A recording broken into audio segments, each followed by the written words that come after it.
Good evening and welcome to tonight with Fareeha. मकबूजा कश्मीर के बारे में दुनिया क्या कह रही है, let's take a look at the headlines tonight. मकबूजा कश्मीर भारत के हाथ से निकल रहा है। कश्मीरी तालिबात ने भी भारतीय फौज के खिलाफ पत्थर उठा लिए। आलमी ज़मीर भारत के मजालिम पर खामोश क्यों है? क्या दहशतगर्दी के खिलाफ जंग का असल निशाना पाकिस्तान था? पूछेंगे हुर्रियत रहनुमा यासीन मलिक की अहलिया मिशाल मलिक से, दिफाई तज्जियाकार जनरल अमजद शोएब से और मुसन्निफ और तज्जियाकार हसन एम सादिक से।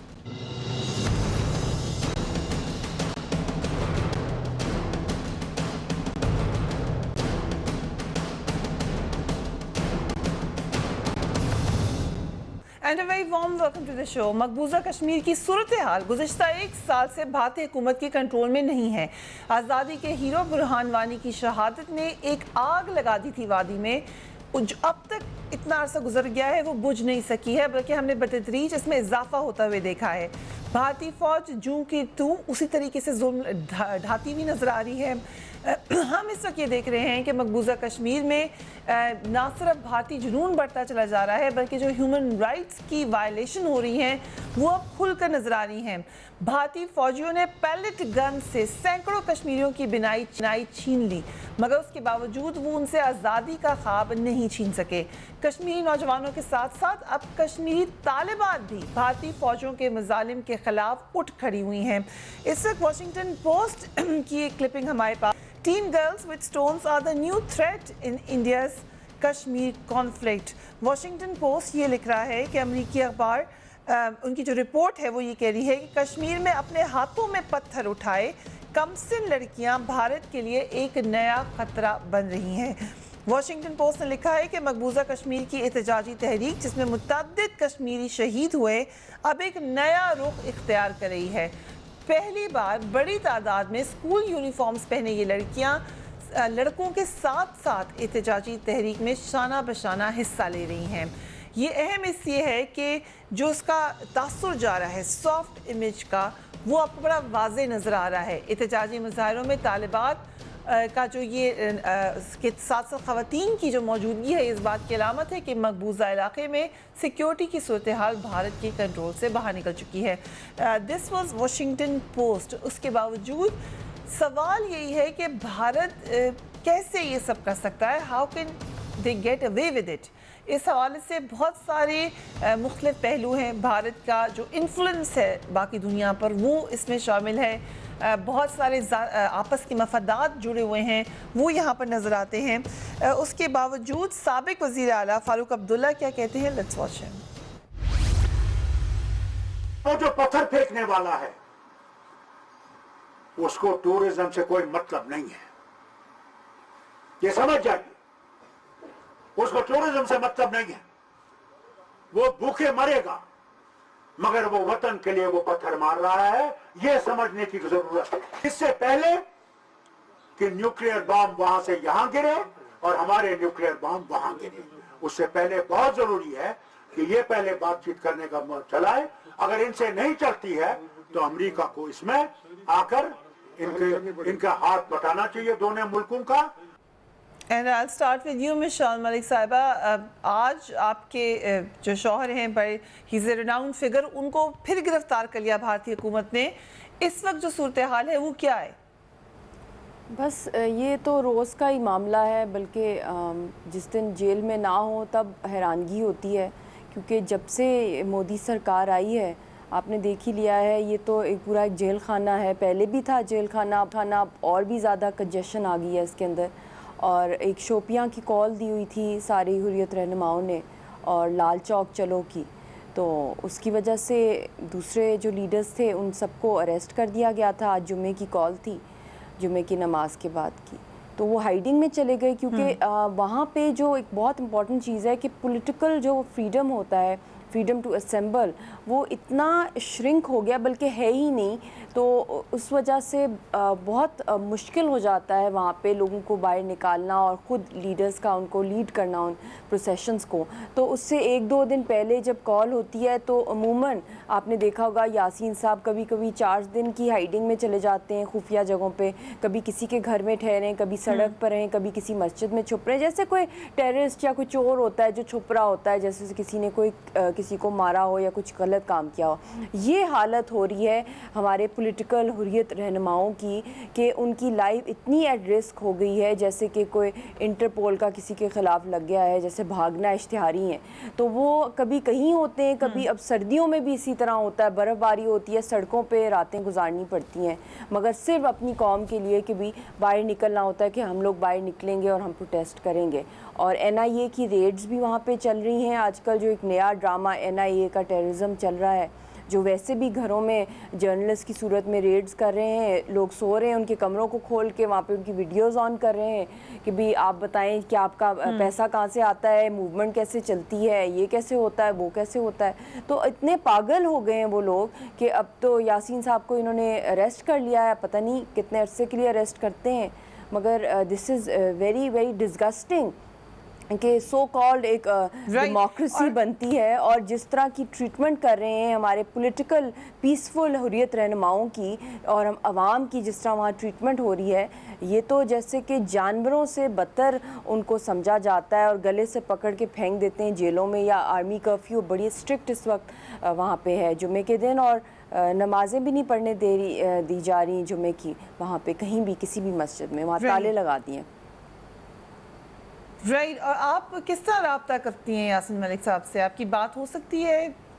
बहुत मुश्किल से बात होती है, कोई आज बात नहीं हुई, कल भी नहीं हुई, क्योंकि वो पिछले 2 दिन से वो हाइडिंग में है, तो बहुत टेंशन होती है। मगर कभी कभी फ़ोन लाइंस जब मिल जाती है हमारे घर की, तो मेरी मदर इन लॉ से बात होती है, सिस्टर इन लॉ से, या कोई उनके एसोसिएट, क्योंकि मोस्टली फरिया the phone lines are dead, mostly dead नहीं है, तो बहुत ही वीक सिग्नल्स हैं और बड़ा मुश्किल हो जाता है एक डिवाइडेड फैमिली के लिए। और स्पेशली जब इधर मैं स्टक हूँ, वो उधर है, तो यू कैन इमेजिन कितनी टेंशन होती है कि मैं वहाँ जा भी नहीं सकती, वीज़ा भी नहीं लगता।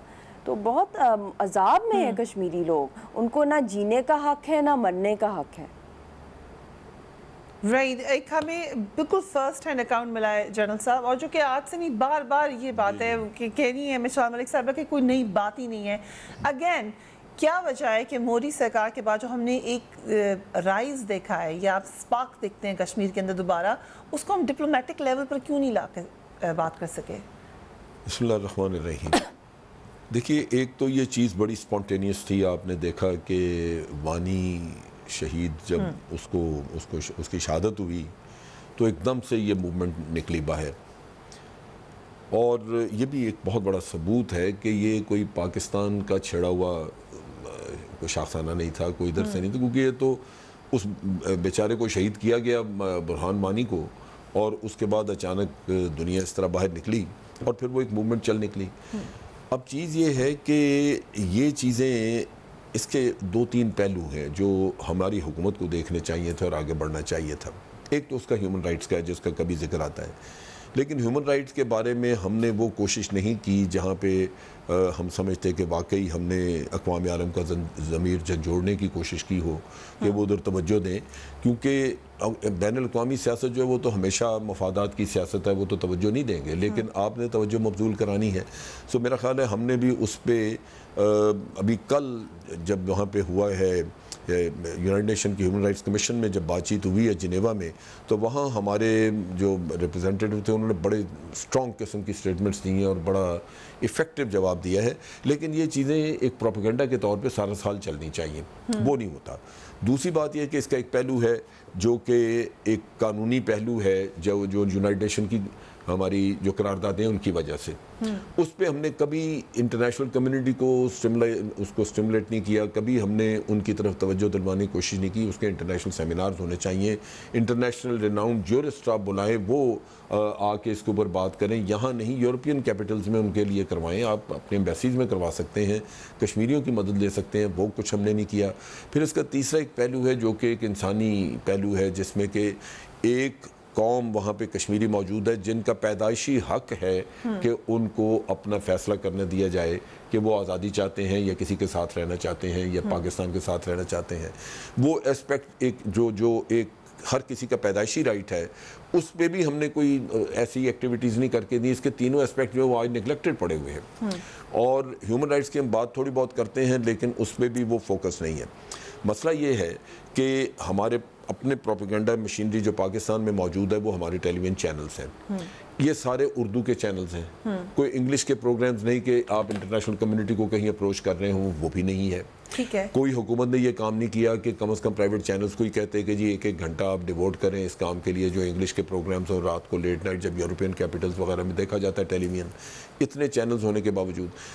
دی پوائنٹ از کہ ایک کشمیر کمیٹی آپ بناتے ہیں, مولانا بٹھا دیتے ہیں جس نے ساری پورے 4 سال یہ گزر گئے, اس میں اگر مجھے کوئی بتا دے کہ ایک تھیلے کا بھی انہوں نے کام کیا ہے. یعنی دوسرے لفظوں میں ہر چیز جو ہے وہ نگلیکٹڈ ہے. کشمیر سے ریلیٹڈ بھی آپ کی فارن پالیسی ٹوٹل نگلیکٹڈ ہے, لیکن کشمیر سے ریلیٹڈ ایک ایسی چیز تھی جو آپ کی ہماری یعنی ایک 70 سال سے ہمارا جینا مرنا بنا ہوا ہے وہ, لیکن اس کے اوپر توجہ کا اتنا کم ہونا یا اس پہ اوپر ایک پولیٹیکل برائبری کے طور پہ مولانا کو بٹھا دینا کہ یہ کشمیر کمیٹی اور وہ کرے کچھ نہ, اس سے بڑی زیادتی اور کیا ہو سکتی ہے. سنجیدگی نظر آ رہی ہے. ہم وقفہ لیتے ہیں, اس کے بعد مزید بات کریں گے. Keep watching tonight fair.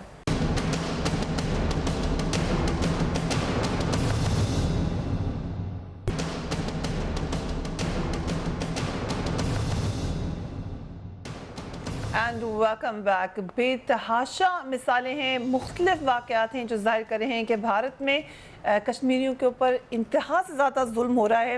حال ہی میں ایک جوان کو فوجی جیپ پر ڈال کر گھسیٹا گیا جس پر آواز اٹھی, مگر ہوا کیا؟ بھارتی آرمی چیف کی جانب سے فوجی جیپ پر جس نوجوان کو گھسیٹا گیا تھا ان کو اعزاز دے دیا گیا. جس نے یہ کام کیا تھا اس افسر کو, میجر نتن گگوئی ان کا نام ہے, ان کو اعزاز دے دیا گیا.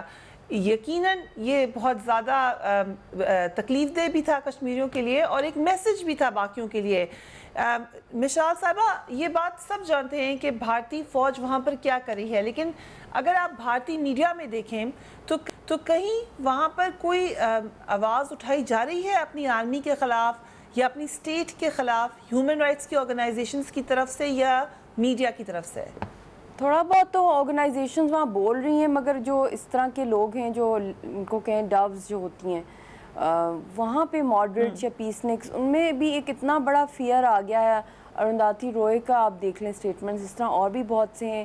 یونیورسٹیز کے اندر بھی وہاں پہ بہت سے اسٹوڈنٹس ہیں جو کہتے ہیں کہ بند کرو یہ بلڈ شیڈ کشمیریوں کے اوپر, give them that promised right جو ان کا ہے. دین آرٹیکل 370 ہے, وہاں پہ ان کی UN ریزولوشنز ہیں جو تھوڑا بہت جانتے ہیں. وہاں پہ پروفیسرز ہیں, ایس اے گیلانی ہیں وہ جواہر لال نہرو یونیورسٹی میں, ان کو بھی اریسٹ کر دیا گیا. وہ تو خیر کشمیری ہیں, مگر جو نان کشمیریز وہاں پہ ہیں دہلی میں اور حیدرآباد, کچھ جگہوں پہ ریئلائزیشن ہے, but it's all very very scattered. کیونکہ جب ایک ایسی حکومت آ جاتی ہے جو کہ خود پیٹرنیج کر رہی ہے ایکسٹریمزم کو, اور جہاں پہ نواز رہی ہے ان سب لوگوں کو جو کہ ریڈیکلائزیشن کی طرف ہے, ہندوتوا کی سیفرنائزیشن کی طرف ہیں اور فورسڈ کنورژنز کروا رہے ہیں, کیونکہ ان کا کیشنگ پوائنٹ ہی یہی ہے بی جے پی کا کہ ان کو ووٹس اس پہ مل رہے ہیں. اور پہلے بھی آپ نے دیکھ ہی لیا ہے جتنی بھی ان کی الیکٹورل کیمپینز ہیں وہاں پہ ان کا یہی ہے کہ ساری جگہ جو ہے ان کو سب کو ہندو ہونا چاہیے, کنورٹ ہونا چاہیے جو نان ہندوز ہیں. ایسی تھنکنگ لے کے پھر میجر گوگائی کو جس طرح گوگائی کو جب نوازا گیا اور بہت ہی ان کے اپنے آرمی چیف نے, آپ یہ بھی دیکھیں پہلے بھی ہندوستان جو ہے اسٹیٹ اسپانسر ٹیررزم میں انوالو رہا ہے, مگر یہ پہلی دفعہ ہوا ہے کہ ایک آرمی چیف ہندوستان کے وہ خود اپنے منہ سے کہہ رہے ہیں کہ ہمیں جواز ملنی چاہیے. جب اللہ نہ کرے وہ یہ کہہ رہا تھا کہ اگر کشمیریوں کے ہاتھوں میں بندوق ہوگی تو پھر ہمیں بھی جواز ملے گا کہ ہم ان کو مار سکیں. تو یہ خود ایڈمٹ کر رہے ہیں اپنے منہ سے ان کا آرمی چیف کہ ہم انوالوڈ ہیں انوسینٹ انارمڈ ڈسپوزیسڈ لوگوں کو مارنے میں. اور جو اس طرح نوازا جا رہا ہے میجر کو ہیومن شیلڈ, یہ پہلے بھی ہو چکا ہے, مگر یہ پہلی دفعہ سوشل میڈیا پہ اس طرح کا ایک انسیڈنٹ آیا ہے. یہ پچھلے 30 ایئر سے ہو رہا ہے. اور ابھی سٹارٹنگ میں آپ نے ایک بات کی تھی کہ ینگ لڑکیاں جو آ گئی ہیں اس موومنٹ میں, یونیفارمز کے اندر آ گئی ہیں, یہ 30 ایئرز پہلے بھی ہوا تھا. مگر اس وقت نیچرلی اس طرح کا ٹیکنالوجی نہیں تھی کہ اس طرح پہنچ جائیں. مگر اس کے کافی گیپ کے بعد اس طرح یونیفارم میں لڑکیاں آ رہی ہیں, کیونکہ کالجز اور سکولز میں گرینیڈ اٹیکس ہو رہے ہیں, انہوں نے تو باہر بھاگنا ہے, انہوں نے تو سڑکوں پہ نکلنا ہے. اور ویسے بھی ہماری جو یہ تحریک ہے آزادی کی, اس میں آپ کوئی بھی جلسہ, کوئی بھی ریلی دیکھ لیں, اس کے اندر خواتین, لڑکیاں, چھوٹے بچوں کی بہت بڑی تعداد ہوتی ہے. یہ پیپلز موومنٹ ہے, اور اس میں بہت بڑی بڑی خواتین بھی آئی ہیں پہلے بھی, جنہوں نے اس میں بڑا رول پلے کیا, ینگ لڑکیوں نے بھی. رائٹ, یہ بات صحیح کہہ رہی ہے کہ یہ نیا فنومینا نہیں ہے, لیکن ایٹ لیسٹ رجسٹر ہو رہا ہے اب, 30 سال بعد ہی ہو رہا ہے. لیکن social media has to play a role. Burhan Wani کی شہادت بھی اسی لیے انڈیا کو مسئلہ کر گئی کیونکہ سوشل میڈیا بڑا ایکٹیو ہو گیا, اور اس کے بعد ہم نے سبزار احمد کی شہادت بھی دیکھی. مگر سوال یہی ہے کہ ایک سرج ہے, ایک سپارک ہے, سوشل میڈیا بھی ہے, لیکن ان دی اینڈ نہ مودی کے اوپر انٹرنیشنل ورلڈ میں کوئی پریشر نظر آ رہا ہے, نہ بھارت کے اوپر نظر آ رہا ہے. ایسا کیوں ہے؟ دیکھیے, بات یہ ہے کہ اس میں ایک اسٹریٹجی ہے جو انڈیا نے ورک آؤٹ کی ہے. اس میں آپ 2-3 پوائنٹ ذہن میں رکھیں. ایک تو یہ کہ وہ کشمیر سے توجہ ہٹائے گا, اور ایل او سی پہ جو وائلیشنز کرے گا وہ دنیا کو یہ بتائے گا کہ یہاں سے انفلٹریشن ہوتی ہے پاکستان سائٹ سے, اور وہ کشمیر کے لیے انفلٹریشن ہے, کشمیر میں جو کچھ ہو رہا ہے وہ پاکستان کروا رہا ہے. ٹھیک ہے. سو ایک تو یہ لیبل لگتا ہے. پھر ایکسیپٹیبل دنیا میں یہ بات مانی جا رہی ہے؟ جی, وہ اس لیے کہ بہت دیر سے چونکہ انڈیا ایک بلڈ اپ کرتا رہا ہے پاکستان کا ایک امیج کہ پاکستان ایک اسٹیٹ ہے جو ٹیررزم کرواتی ہے, اور یہ چونکہ ہم نے کبھی بھی اس کو کاؤنٹر کرنے پہ ایفرٹ نہیں کی, تو نتیجہ یہ کہ آپ کا ایک امیج بنا ہوا ہے. آپ باوجود اس کے کہ 70,000 لوگ ہمارے مارے گئے, یہاں روز ٹیررزم کے ہوتے تھے واقعات, لیکن جب بھی باہر سے کوئی ڈگنیٹری آتا تھا, امریکہ سے ان کے نیشنل سیکورٹی ایڈوائزر آئی, سوسن رائس یا اور کئی, وہ آ کے ہمیں ہی مشورہ دے کے گئی کہ جی آپ کے ہمسایہ ممالک کو آپ سے شکایت ہے, آپ یہ کام بند کریں. اس کی سب سے بڑی مثال ابھی اشرف غنی کی تقریر آپ دیکھ لیں, ہم نے اس کو کاؤنٹر کرنے کے لیے کیا کیا ہے.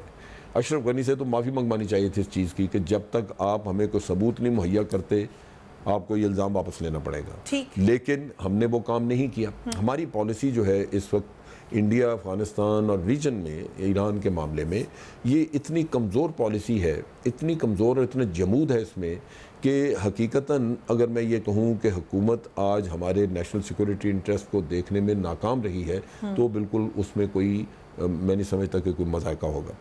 اب مسئلہ یہ ہے کہ آپ کہتے ہیں کہ جی انٹرنیشنل کمیونٹی جو ہے وہ اگر توجہ نہیں دے گی تو بات آگے نہیں بڑھے گی, وہ بالکل ٹھیک ہے, لیکن کسی وقت تو ہم نے کوشش کرنی شروع کرنی ہے. آپ آج جو انڈیا کی اسٹریٹجی میں جس پہ بات کر رہا تھا, ایک تو ان کا یہ کہ کشمیر کے قصے کو وہ ظاہر کریں کہ پاکستان کروا رہا ہے, وہاں کوئی مسئلہ نہیں. دوسرا وہ افغانستان میں سچویشن کو اتنا انٹینسیفائی کریں گے کہ بڑی قوتیں جو ہیں وہ زیادہ ادھر الجھ جائیں اور ہم بھی ادھر پھنس جائیں زیادہ. ٹھیک ہے. اور پاکستان کو انٹرنل ڈیسٹیبلائز رکھا جائے کہ پاکستان باب اعلیٰ نہ مچا سکے, وہ اپنے چکر میں پڑا رہے. یہ 2-3 چیزیں ہیں جن کے اوپر وہ کام کرتے ہیں. لیکن یہ ہمیشہ دنیا میں کبھی بھی یہ نہیں ہوا کہ فارن پالیسی آپ کی جو ہے وہ بالکل ویکیوم میں فلو کر رہی ہو. اس کے خلاف اپوزیشن ہوتی ہیں. ایکچولی فارن پالیسی جو ہے وہ انٹرپلے ہے انہی جیو پولیٹیکل ایکٹیویٹیز کا جو آپ کے ارد گرد ہو رہی ہوتی ہیں. ہم نے وہ قطعاً کوئی کام نہیں کیا جہاں کوئی آپ کہیں کہ جی ہم نے کوئی بڑا انوویٹو سولوشن ڈھونڈا. مثال کے طور پہ میں ایران کی بات کرتا ہوں.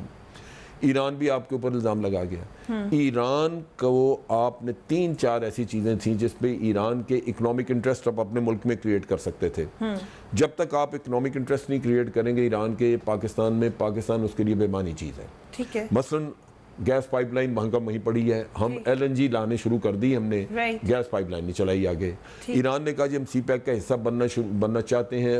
پرائم منسٹر کو یونائیٹڈ نیشن میں انہوں نے یہ ذکر کیا, لیکن آج دن تک ہمارا کوئی لیڈر نہیں گیا جا کے وہاں سے پرسو کرے.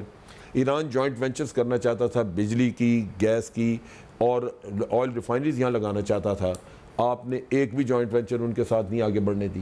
نتیجہ یہ کہ آپ ایک ملک کے اپنے ملک کے اندر اس کے مفادات پیدا ہی نہیں کر رہے ہیں. سو پالیسی کا مسئلہ ہے, اتنا بڑا مسئلہ ہے پالیسی کا کہ کوئی انوویٹو چیز ہے ہی نہیں. Right, and that's some thing جو ہم یقیناً ڈیٹیل میں ڈسکس کریں گے. لیکن مشال ملک صاحبہ کہ ہم جو فاروق عبداللہ صاحب کہہ رہے تھے اس پر آ جائیں کہ کیا یہ پریشر کہیں سے پڑا ہے حکومت کے اوپر کہ مذاکرات کر لے پاکستان سے کشمیر کے حوالے سے؟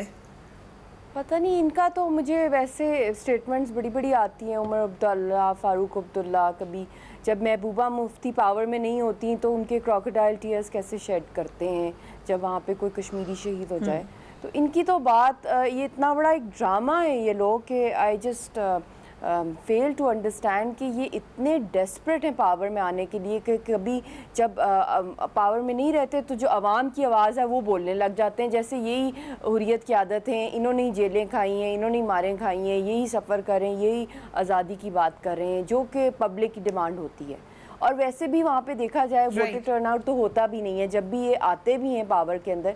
तो ये एक स्टेटमेंट है, एक इनका होता है वो फायर फाइटर वाला जो एक रोल होता है इनके अंदर, ये एक ट्रेडिशन है हिंदुस्तान की पॉलिटिक्स का और स्टेट क्राफ्ट का इन ऑक्यूपाइड जम्मू एंड कश्मीर। एक इनका ट्रेडिशन होता है कि जब भी ज़्यादा ब्लडशेड ये करते हैं तो ऊपर पानी छिड़कने के लिए इनके जो पपेट पॉलिटिशियंस होते हैं, चाहे जो भी पावर में नहीं होता, वो कुछ ना स्टेटमेंट्स ऐसी देते हैं दुनिया को दिखाने के लिए। दूसरा इनका होता है कि बाहर से अपनी इंडिया से ना डेलीगेशंस भेजते हैं, कभी कोई सिविल सोसाइटी के नाम पे, कभी पॉलिटिशियंस की डेलीगेशंस आती है, कभी राइटर्स की आती है। इस तरह के इनके तरीक़ेकार होते हैं एक झांसा देने के दुनिया को कि भी हम तो कोशिश कर रहे हैं। और फिर सबसे बड़ी चीज़ जो ये करते हैं कि ये अनाउंस करती हैं जो सीएम जो भी पावर में होते हैं, पपेट सीएम के, वहाँ पे प्रोब्स अनाउंस करते हैं, और वो प्रोब्स जिनका आज तक कोई अकाउंटेबिलिटी नहीं होती है। तो इसलिए मैं we have no faith in them. The Kashmiri people reject them totally. They want their right to self determination UN resolutions के मुताबिक, जो उनका लीगल और लेजिटिमेट राइट है। उसके लिए जितना भी इस वक्त, जिस तरह जनरल साहब ने भी बात की है, पाकिस्तान की सारी एनर्जीज होनी चाहिए इंटरनेशनल फ्रंट पे कि इस केस को प्लीड किया जाए। और इस केस को प्लीड करने के लिए इनका इतना वैलिड पॉइंट है कि मुल्कों को इंगेज किया जाए उनके इकोनॉमिक इंटरेस्ट के थ्रू, सीपेक के भी थ्रू। इकोनॉमिक इंटरेस्ट की वजह से बहुत से ममालिक यहाँ इंटरेस्ट लेंगे और बहुत से ले भी सकते हैं जिनको आप ला सकते हैं। जब जॉइंट वेंचर्स या इकोनॉमिक इंटरेस्ट आ जाते हैं कहीं पे भी, दो मुल्कों के, दो इंसानों के भी, वो चाहते हैं कि वहाँ पे अमन हो, जो एक पीस हो वहाँ पे। तो उसके लिए काम करने की बहुत ज़रूरत है। एक लॉन्ग टर्म एक स्ट्रैटेजी बनाई जाए, पैरेलल हो। कश्मीर एंड इकोनॉमिक इंटरेस्ट जितने गैदर करें या जितना सेंसिटाइज करें इंटरनेशनल वर्ल्ड को पाकिस्तान की तरफ से, जो हमारी कश्मीरी कम्युनिटी है, सबको मिलजुल के ये तभी आवाज़ उठती है। हिंदुस्तान की जो सिर्फ एक प्रोपेगेंडा मशीन नहीं है, जी they are not just a propaganda machine, they are working day and night through their delegations, they have penetrated into the world systems। तो उन्होंने काम किया उसके अंदर, अपने झूठे नैरेटिव को सेल किया। तो हमारा तो सच पर है नैरेटिव, हकीकत है हमारे साथ जो कुछ हो रहा है। फॉरेन पॉलिसी के हवाले से एंड अपने इंटरेस्ट को इलाज करने के लिए दूसरे ममालिक के साथ, एक क्वेश्चन आपसे इन पर्टिकुलर जनरल साहब, आपने एक स्टेटमेंट दी भारतीय मीडिया को जिसको बहुत ज़्यादा स्पिन किया गया। आपने कहा कुलभूषण यादव, भारतीय मीडिया ये कह रहा है कि ईरान से पकड़ा गया, ये आपने कहा, उसको अगर जरा क्लेरिफाई कर दें, आपने कहा क्या था असल में? नहीं, एक्चुअली वो भारतीय मीडिया पे नहीं कहा था, भारतीय मीडिया ने तो वो टेम्पर किया। मैंने यहाँ पे लोकल चैनल यहाँ पे, उस पर एक डिस्कशन थी जिसमें ये बात हो रही थी कि ईरान नाराज़ होगा अगर पाकिस्तान उस कोलिशन में, जो इस्लामी कोलिशन बन रही है, उसमें रहे। मैंने उनको ये कहा कि देखें, ईरान नाराज़ क्यों होगा? ईरान ने इंडिया के साथ डिफेंस पैक्ट किया हुआ है, इंडिया से बड़ा तो हमारा कोई और दुश्मन नहीं, तो पाकिस्तान अभी उसमें कोई नहीं। और फिर मैंने कहा कि ईरान ने फैसिलिटेट किया है और चाबहार में एक इतना बड़ा अब इंडिया का रॉ का एक बेस बन गया है वहाँ पे, क्योंकि इंडिया को उन्होंने इजाज़त दे दी है चाबहार ऑपरेट करने के लिए, वो पोर्ट ऑपरेट करने के लिए। और मैंने कहा वहीं से ऑपरेट कर रहा था जो हमने पकड़ा कुलभूषण, अब उसमें से ऑपरेट का लफ्ज निकाल दें तो बन जाता है वहीं से पकड़ा हमने कुलभूषण।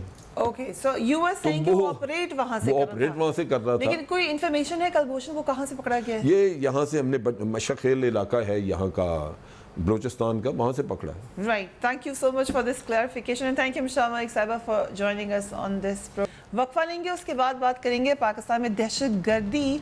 क्या जब दहशतगर्दी की जंग का आगाज हुआ था तो असल निशाना पाकिस्तान था? After break keep watching tonight's fair.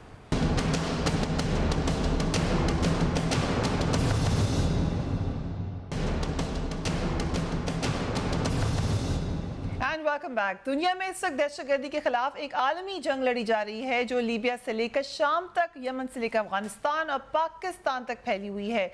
इस जंग के साए अब फ्रांस से लेकर लंदन तक मंडलाते दिखलाई दे रहे हैं। दहशतगर्दी की ये जंग, जिसका आगाज 2001 में अमेरिका के अफगानिस्तान में हमले से हुआ था, 16 साल से जारी है। पाकिस्तान इस पर एक बड़ा अहम एलाय रहा है। इसके रिपरकशंस हमने अपने मुल्क में देखे हैं। हज़ारों की तादाद में हमारे लोग शहीद हो चुके हैं, एक बहुत बड़ा इंफ्रास्ट्रक्चर जिसको नुकसान हो चुका है। उसके बावजूद आज भी हम यही बात कहते हैं कि दुनिया हमारी इस कुर्बानी को मानती नज़र ही नहीं आती, हमारा मौक़िफ़ तस्लीम ही नहीं करती। ये भी अब कहा जा रहा है कि शायद दुनिया जानती है सब कुछ, मगर जानबूझकर हमारा नैरेटिव मानने के लिए तैयार ही नहीं। इसमें बहुत सी हमारी कोताहियाँ भी हैं कि हम अपना पॉइंट ऑफ व्यू शायद सही तरीके से नहीं बता सकते। हाल ही में एक किताब मंजर आम पर आई है जिसका नाम है the end of the great game. इसमें एक बड़ी अहम बात, बहुत सारी अहम बातें हैं, मगर साथ ही साथ ये बात कि जो असल जंग थी या दहशतगर्दी की जंग, उसका महवर शायद पाकिस्तान है, ये बड़ी अहम है। उसके अलावा और भी बहुत से इसके अहम निकात हैं इस खत्ते को समझने के लिए। I am very honoured to have mister Hasan M Sadiq with me on my show. Thank you very much for being on the programme. My pleasure ji. Hasan साहब, बहुत इंटरेस्टिंग आपकी किताब है, मगर आपने जो ख़ास तौर पर ये बात लिखी है कि दहशतगर्दी की जंग का असल निशाना पाकिस्तान था, मगर ये लोगों को अगर हम आम तरीके से समझाना चाहें तो किस बेस पे आप ये कह रहे हैं कि ये अमरीकी मंसूबा नाकाम हुआ, असल निशाना पाकिस्तान था?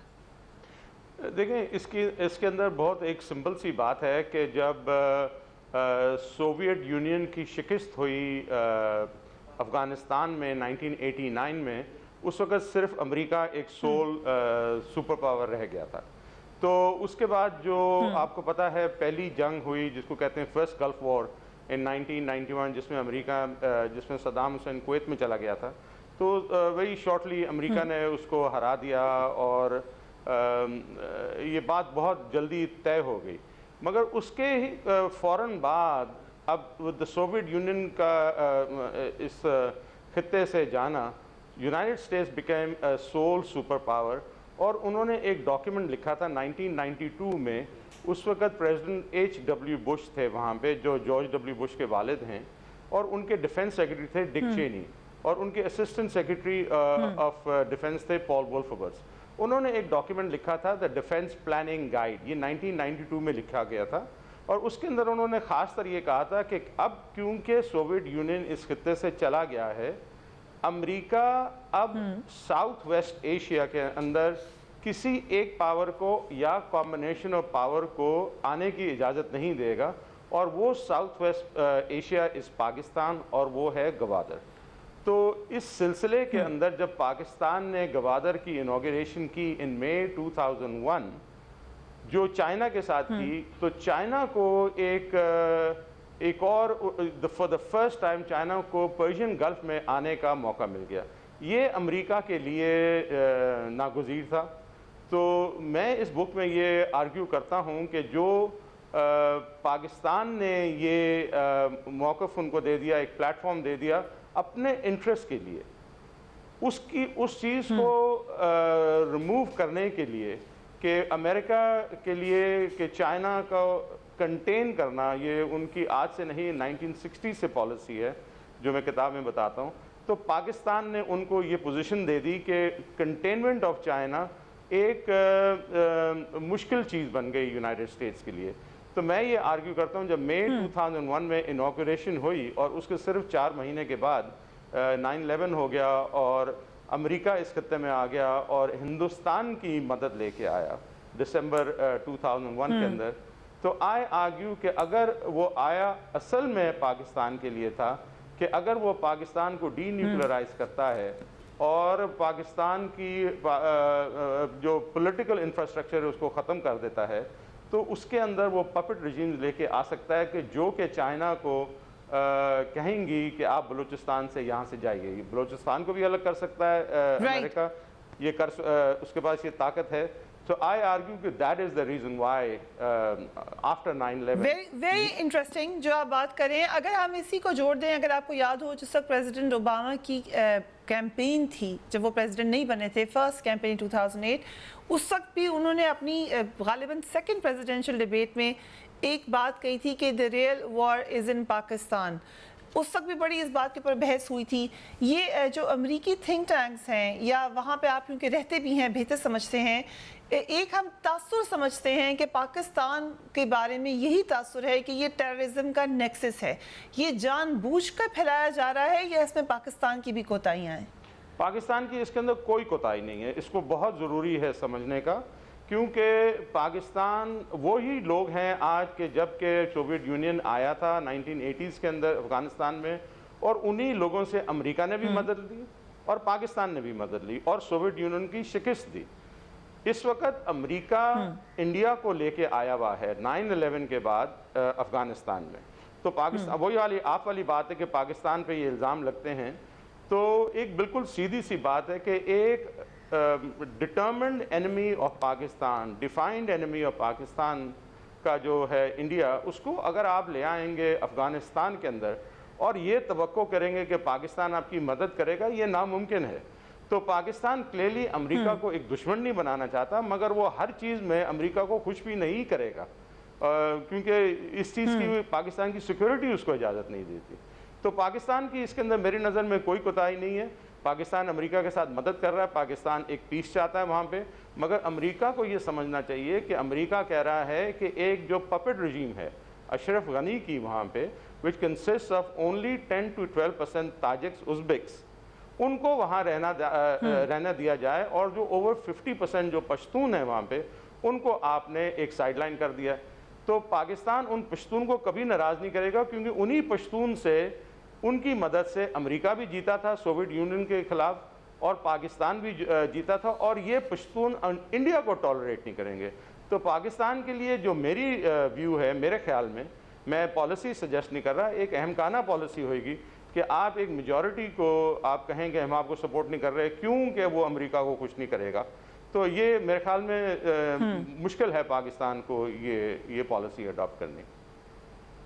آپ نے بلوچستان کا بھی ذکر کیا, آپ کی کتاب میں بھی اس کا ذکر ہے کہ, اور آپ نے کہا کہ بلوچستان کو الگ کرنا چاہے, شاید امریکہ کا یہ ڈیزائن ہو, لیکن ہم نے وہاں بھارتی انوالومنٹ دیکھی, اس پہ پاکستان باہر آواز بھی اٹھا چکا ہے. کلبھوشن یادو اس کی واضح مثال ہے. کلبھوشن یادو کے بعد کیا اب ہم سمجھیں کہ یہ نیٹ ورک ختم ہو گیا بھارت کے تھرو, اگر وہاں پر اگر بے شک پیچھے امریکہ یا بھارت خود ہی ہے, تو یہ نیٹ ورک اب ختم ہے وہاں پر, یا ابھی مزید اس میں بڑی اس کی گہری روٹس ہوں گی؟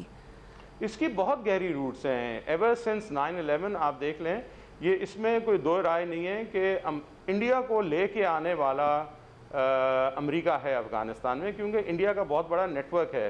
انڈیا کی انٹیلیجنس ہے, 70 سال سے ہمارا وہ پڑوسی ہے. انڈیا کی انٹیلیجنس پاکستان میں ہے, اور اینڈ آئی ایم شیور کہ پاکستان کی انٹیلیجنس انڈیا کے اندر بھی ہوئے گی.